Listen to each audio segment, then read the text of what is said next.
Hello everyone, Josh first back again to bring you guys some more Shining Beyond, and today we're going to be going over a nice little guide on what you should be doing with your gear's substats for, whatever character that you're working on. A lot of people have been asking me, Josh, what substats are good for this character, and this character. So we're going to be going over that and more. Hopefully this video will be very helpful. I'll try to make it as short and sweet as possible. So let's go ahead and jump right into it. Now we're going to be using my Shizu as kind of like our template here on kind of how to build up a character. Now do keep in mind my gear is not all perfect where I like it to be, but we're going to go over all that, so stay tuned. So if we go to your gear here, you'll see that we have Shizu. She's level 72, 102, almost 103k power. We've been working on her quite a bit. Now that you have some gear on her, you want to be a little bit more careful with what substats you have. Now, sometimes you'll get very lucky and your gear will have some of the substats already there for you. RNG is, BITCH.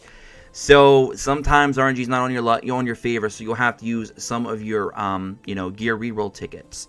And unfortunately, those are not an unlimited resource. You will, have to farm those up, over time, build some up when you lose them all, etc., etc. So you want to definitely make sure that you are rerolling for stats that you absolutely want for your character. That way, you're not just throwing them away because they're not a resource you're just going to be getting, falling out of the sky every day you're playing. So you want to be very careful with those.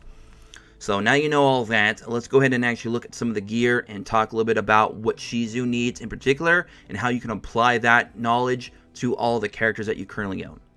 So if you look at, for example, her unique weapon. Her unique weapon right now is level 30, which means I've tiered it up twice so far. That's why she's unlocked the level 30 skill. The level 30 bonus stat. So if you look at our bonus stats, you'll see here that we have crit percentage, skill effect percentage, and dodge chance percentage. Those are like the holy trinity of stats that you want at least those three on all your pieces of gear for your Shizu.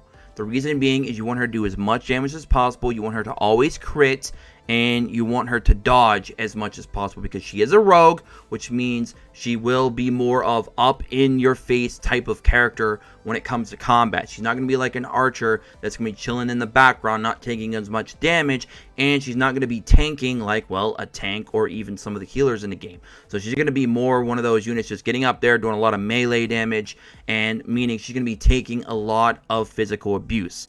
So to try and mitigate that for a character such as Shizu, who already has certain things for dodge in her skill set, we want to try and bring that point home by getting more and more dodge. We want to get her dodge percentage as absolutely high as possible.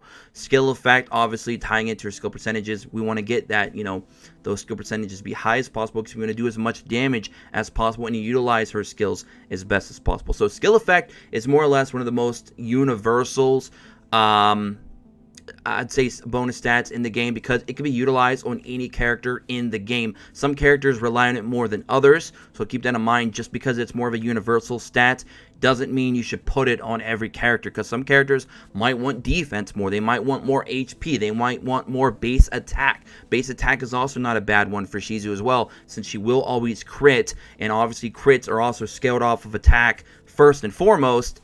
It's not a bad option to go with either. So there's definitely some things you can do with Shizu, but for me in particular, I like to focus on those three. Those are my big three, the holy trinity for Shizu.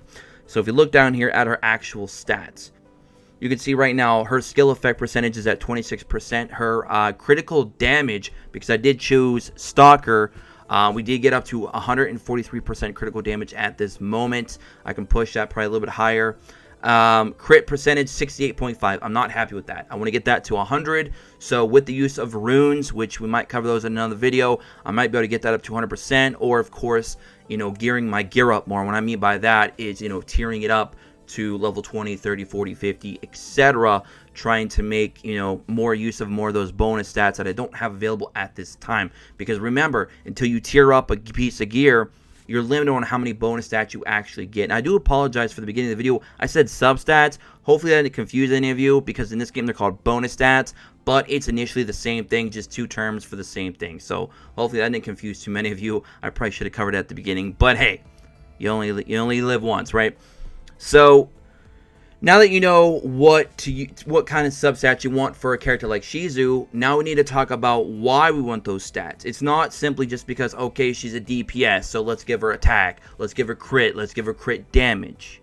She's a tank, let's give her HP, let's give her defense. She's a healer, let's give her more HP and defense to keep her alive because she'll heal more. It's not that cut and dry. Another big aspect that you want to look into when deciding what substats, aka bonus stats, are better for your character, you want to look at their skills. Skills might even arguably be more important to look into first and foremost before you look into the actual type the character is and what her base or his base stats are. So it's really down to perspective and how your team is built and which one you want to look into more as priority. But I would highly recommend that you look into both. I would look at the base stats, what type your character is, what their utility, what their usage for their role is on your team, and then look at their skills. And like I said, you can do that in either order. That's fine, but definitely look at both because there are certain skills that make a character better than their stats, and some characters, the stats make the character more useful than their actual skills. So again, look at both. And it'll really give you a better foundation on which, substats to choose for said character. And it'll help make that character more usable and, of course, longer lasting as the game goes on. So, if you look here on my Shizu, for example, right now, my main ultimate skill, Sakura Torrent, is at level 9. And what that is basically doing is deals damage equal to 337.5% of hero's attack. Now, keep in mind, these skills will vary depending on how well built or what job class you choose for your characters. So these might not all be proper representation of what your Shizu would look like or whatever character we ever review on this channel. So keep that in mind. But anyways, deals damage equal to 337.5% of hero's attack. And then we have reduces skill recharge chance by 87.5%. Reduces healing received by 42.5% on the enemy. So that'd be a debuff. Both those are actually a debuff. So that's her ultimate. Now, none of these actually tie in really to the gear that we're actually developing for her. These bonus stats, these substats aren't really being encouraged more so by her ultimate as they will be as we keep going with her other skills. So if we look at her first skill, Chi of the Miyabi, you can see right now it's level 6. If you max that out, depending on what job class is, level 15, you got a 75% chance to apply increased dodge chance up to 84%. Now, obviously 75% chance to apply, there is a small 25% chance that it will not trigger, which means that portion of this skill may or may not always occur. But if it does occur, having 84% dodge chance plus whatever your base dodge is, okay, well, it should theoretically take you over 100%, which means when that skill triggers, that portion of the skill rather triggers, you should be dodging everything for at least 8.4 seconds. At least. And that's the real time. That's not the 2-time speed. That's the real time in-game speed of 8.4%. And then she, of course, gets Leech. She leeches 11.225% of damage dealt. Now, like we said earlier, because she is a rogue type hero, she's going to be a little bit more squishy, and she will be up in the action. She'll be on the front line doing a lot of damage, but taking a lot of damage. She doesn't have the luxury of being a tank or a healer with a real sturdy endurance, or a ranger that's attacking from afar. So she's going to be taking a lot of abuse. So to make sure that she survives, you need to utilize her skills and her stats to either allow her to obtain more HP recovery due to a lifesteal or a leech in this case with one of her skills, or you need to really exploit on the fact that she can dodge, so she's not taking as many hits as possible. That is how you add survivability and allow her to still do her thing as a very strong and reliable DPS. So that's pretty much where a lot of this is stemming from. So we want to look at these skills, guys, because some of these skills, like I said, can really help, push you one way or another in how you want to develop your character gear-wise. And there's a lot of different cool and interesting builds you could probably make for Shizu, depending on her job class. You could go full on DPS, but then risk her getting, taken out quickly, which might not work for Legendary and Master Story Mode. Or you can build her a little bit more defensive, where she has a lot of dodge, a little bit less attack, but she has a lot more survivability, which in its own right could actually give you more DPS, because if she's out there doing more attacks because she's not dying as quickly, overall, the larger scope of things rather, she might be doing more damage over time because she's surviving longer. So it really looks, it's kind of really like how you look at it. But I think a lot of you are getting the idea here to look at skills, look at stats, what the role and utility for that character is, combine all that information, and try to go through the list of different substats that you can get on said gear. And then also don't forget to include what type of runes you're going to be applying, and voila, you have your gear ready to go for your character. Okay, and if we go down here to Shizu weapon skill, we have a crit up. She gets a crit up. Shizu weapon skill increases critical chance by 22.5%. That, of course, is if you use her 35 mana cost skill, or her skill 2 as I call it, because I like to call these ultimates skill 1, skill 2. That's how I kind of establish them. And that can go all the way up to, of course, 52.5%. So that's pretty crazy. But here's the thing, guys. Here's the thing. If you make your critical chance high enough, guess what you do not need to use? You don't have to use her weapon skill. You won't need it. Her crit will be so high, you will not have to ever waste 35 mana to pop this skill, which then puts you in a nice situation to where her weapon skill isn't as needed. You're going more for now Sakura Torrent and Chi of the Miyabi. So kind of building up your gear in some ways could also make you not have to focus on some of your skills. You might be able to utilize other skills instead, ones that are more important. Now you don't have to waste 35 mana to get her crit chance up, so you can activate some of her other unique skill sets. And the way she's built, she wants to crit. She has really high crit damage. She's a really good DPS. So you need that lifesteal. So when you use that leech from her Chi of the Miyabi, she's going to be getting a lot more of that lifesteal back, because she's doing a ton more damage. Because it's like 10-11% of whatever damage she does. So if you're always critting, which will give you more crit damage, voila. And then you include her passes, which we're going to talk about in a moment, you get even more damage output, which means more lifesteal, which means more HP recovery, which means more survivability.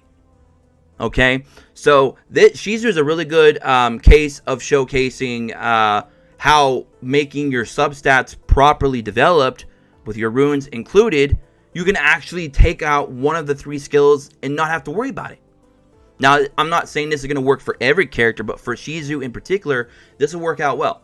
So now, instead of focusing on 3 skills, the skill 1, skill 2, and the ultimate, now we only have to focus on the ultimate and the skill 1. Which means we're bouncing between 55 and 45 mana instead of 55, 45, and 35.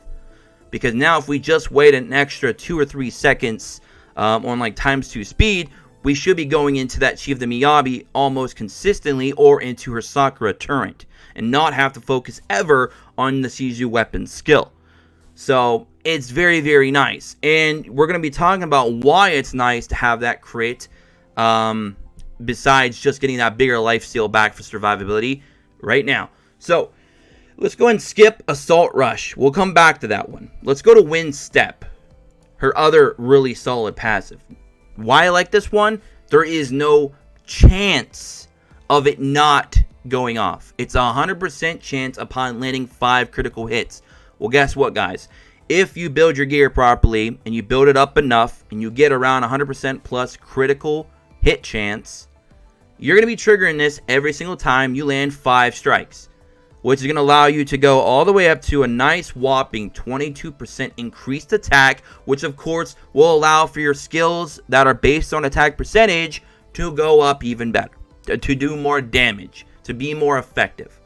And then you also have Poison, the DOTs, which are also based on your hero's attack percentage. Deals damage equal to 125% of hero's attack over time for 6 seconds. So, again, it's all tying in very, very well. And since you're limiting one of her skills and only have to rely on the other two, you're going to be going boom, boom, boom, boom, boom, back and forth between those two skills, doing massive amounts of damage, while also adding a lot of versatility to your unit and keeping her alive, because you're going to have a lot of survivability between the dodge and the lifesteal if you are utilizing only those two skills. And it's a wonderful thing. Now, of course, this will make you have to play a little bit more hands-on, because the AI sometimes will just pop whatever skill it feels like. It seems like, and if you're Athena case, or if you're in Athena's case rather, it just doesn't want to pop the heal skill on auto for some reason. I don't know why, but you get the idea. And this is going to be a well-built and a better suited Shizu when you get into like heroic, when story starts getting a little bit harder than you're used to on normal mode, where you're just kind of just blitzing through it, walking away, coming back, and expecting a 3-star clear. It may not happen, at least for a little while, on a heroic and onwards. You might have to be more hands-on with your skills. So this is going to be a really good build for her. She also has Devious Art, which increases critical chance by so-and-so percentage. Now, of course, this has a 30% chance to trigger on attack. Again, the critical chance we're not really as big on, because we're going to get most of that from our gear, okay? So we don't have to rely. We're taking a lot of the RNG out of her kit, because we're pushing that crit chance on her gear already. So we're going to get her up to that 100% mark, hopefully, between gear and runes, and not have to worry about that. We're eliminating that third skill, like we've mentioned a whole bunch of times now. But what's really nice about this second passive is she picks up knocks targets away from caster, which can be very, very helpful in her case, because like I said, she's going to be a frontline unit. She's going to be taking a lot of damage. And when I say frontline, I don't mean in your formation necessarily she's going to be up front. I just mean that she's going to be more of a unit that's going to go up, get in the middle of everything, all the chaos, and take a lot of damage because she's doing that. So, you know, you want to try and keep her alive as much as possible. You want to find a balance of survivability and damage with Shizu, with a unit like Shizu. Alright, so we also have Shattered Vengeance, which would be another passive that she picks up. 100% chance to trigger upon landing 5 critical strikes. So again, we're going into this whole critical thing. Her whole kit is built around crit, dodge, rinse and repeat. So, the Holy Trinity, like we said earlier, works for her. That is the right gear substats to use for her, because she's getting everything she wants and more. It's applying to a lot of her passives. It's applying to her base stats already. She's a natural DPS with high crit damage. So you're getting all that good stuff, and it's all working well, like a well-oiled machine. So with this, it's 100% chance, kind of like our previous Wind Step, rather. It's like Wind Step, where it's 100% chance to trigger upon landing 5 critical strikes. The cooldown is every 30 seconds. Now, if you built your crit properly in your gear, you're going to be doing this all the time. Increases attack by, again, if we take it up here, it'll be another 22%.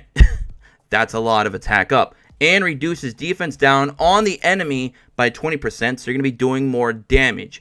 So it's very, very good. It's very, very good. And then if we go down here to Bone Breaker. Now again, some of these passives you may or may not have depending on your job class choices. But let's go ahead and make this maxed out. Auto cast every 25 seconds. Prevents targets from taking an action. She stuns them. One random target. Duration 5%. That's a very good skill to have if you want to utilize her again for more of a survivability type unit. Because it may not sound like a lot, but stunning an enemy for 5 seconds, especially if it's a boss, where you know that one random target is always going to be the boss. Cha-ching. Deals damage equal to 125% of hero's attack over time, so more poisons, the better. DOTs are always lovely. Removes buffs and prevents the application of any positive effects. So it's basically removing any buffs and keeping the target from being able to be buffed for a whopping 8 seconds. So that portion of her skill there, of her passive, isn't really going to be, you know, equated yet again into our skill set, but it's kind of like a nice added bonus. But yes, getting that poison damage up even higher because of the attack increases, because of her other passives that are going off because of the crit, is very, very essential. And then we also have the masteries and stuff. We're not going to really go over those.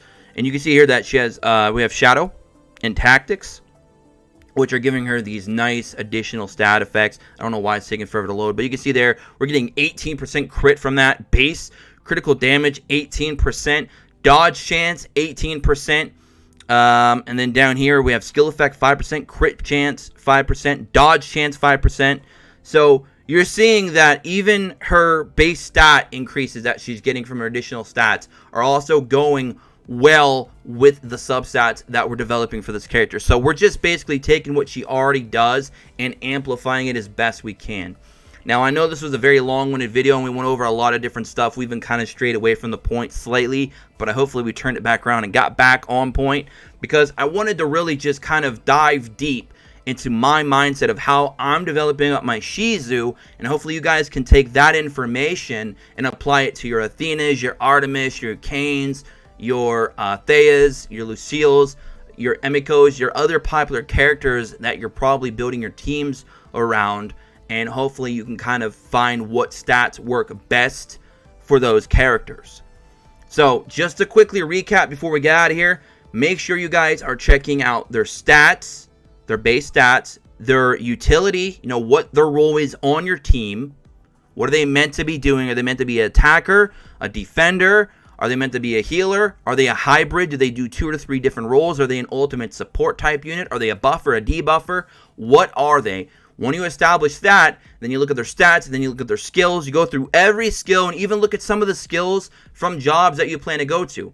Because guys, even if you're not at that job yet, you can take a look at that job. For example, I'm right now at a level 11 out of 12 right now in Stalker. Stalker is a combination between Ranger and Rogue for that job class. But I'm eventually going to be, hopefully when I get her to 7-star, I'd like to also take her over to Samurai. I want to be Samurai and Stalker. So we can look over here at Samurai, and you can click Details, and you can see what stuff they're picking up. You can go to the job skills. You can see here that we're going to be picking up Retribution and Judgment. So we're going to be seeing what those are going to be doing. You can click those, see what's going on there. And then you can also, you know, kind of future-proof your gear. Know what gear you want on your character with all the jobs available that you want to eventually have on that character, and it'll save you a lot of time in the end, because then you don't have to go back and re-roll stats, wasting resources. And one more thing before we get out of here that I forgot to show you guys is the actual different things that you can go into. So if we click here and we go to like Reforge, for example, we're going to go and click it as soon as it opens. You'll see here that you have those Reforge tickets. Be careful with those guys. Don't waste too many. Try to get the stats you want. Obviously, it's still RNG, but you have these possible bonuses, right? You have attack, defense, HP, crit percentage, dodge chance, deflect chance. So you definitely want to be very, very careful there and kind of understand what stats you want. Make sure you only save the ones that you want. If it's not a stat better than one you previously have, don't save it. Keep it the way it is. And if you do, of course, change a stat that you already have leveled up, you have to level it up again. So keep that resource management in mind. But yeah, guys, that's pretty much it for the video. Hopefully I didn't go too crazy and confuse a lot of you. If you guys have any questions or concerns, let me know in the Discord, in the description below. I tried not to stumble my words, but there was a lot of information that I had to remember to try and, you know, give to all of you out there, because it is a very in-depth subject. It's not something that you're going to just go into and just get it done right the first time. You might have to do it a few times. Look over everything. See if you missed anything. Look in every nook and cranny that there is in your character. You know, because the worst thing you could have happen to your character is if you get any kind of crack in the armor. Because you know what happens to a crack in the armor? It becomes a bigger crack. And eventually it bursts wide open, and all that protection that you tried to give that character is now gone. That was maybe a terrible analogy, but I think a lot of you understand where I'm coming from here. So that's going to be it for me, guys. Hopefully that was very helpful. If it was, don't forget to drop a like, tick notifications, join us in the Discord below. And if I did say at the beginning of the video, because I don't remember now, that this was going to be short and sweet, well, damn it. 2020. But anyways, I'm going to get out of here, guys. Have a good one. Until next time, peace.